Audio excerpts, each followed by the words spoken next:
ရုတ်တရက်ဆိုသလိုပဲတန်လုံးကြီးတွေဟာအရှိန်ဟုန်နဲ့ပြုတ်ကျလာပြီးကိုဒီရန်ခါကမြေပြင်ကတန်စကာကွက်တွေကိုပါဖျက်ဆီးပစ်လိုက်ပါတယ်ဒီတန်လုံးတွေဟာမရက်မနာပဲဟိုဘက်ဒီဘက်ကိုအဆက်မပြတ်လိမ့်နေခဲ့တာပါတချို့ပြိုင်ပွဲဝင်တွေကတော့ပါနတ်စွာနဲ့တီတီလေးလွတ်မြောက်သွားခဲ့ပေမဲ့တချို့ကတော့မျက်စိတမိတ်အတွင်းမှာပဲအသက်ပြောက်သွားခဲ့ရပါတယ်မကြခင်မှာပဲကွင်းထဲမှာကစားသမားလက်တဆုပ်စာလောက်ပဲကြံပါတော့တယ်ဒီပြိုင်ပွဲမှာအနိုင်ရတဲ့သူဟာစစ်တေနာပတိချုပ်အဖြစ်ခန့်အပ်ခံရမှာဖြစ်ပါတယ်ဂိုင်လူကြီးကတော့ပြိုင်ပွဲက ATA ဆက်ဖြစ်နေတာကိုမကြိုက်တာကြောင့်ဘီးကိုချက်ချင်းလဲဖို့သူ့တပည့်တွေကိုအချက်ပေးလိုက်ပါတယ်နောက်တစ်စက္ကန့်မှာတော့တကွင်းလုံးကတန်စကာကွက်တွေဟာကြောက်စရာကောင်းတော့အောင်တုံခါရမ်းခါလာပါတော့တယ်အရှိန်ကြောင့်တန်လုံးတွေဟာအရင်ကထက်ပိုမြန်လာပါတယ်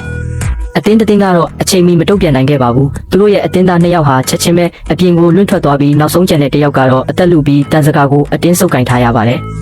ကံကောင်းကျင်တော့ဟီရီကအချိန်မီရောက်လာပြီးသူ့ကိုဆွဲတင်ပေးလိုက်ပါတယ်ပြီးတော့သူ့ကိုတန်ကြိုးနဲ့ပါချီနှောင်ပြီးမြဲမြံအောင်လုပ်ပေးလိုက်လို့သာသူတို့အတင်းအသက်ဘေးကလွတ်ခဲ့တာပါ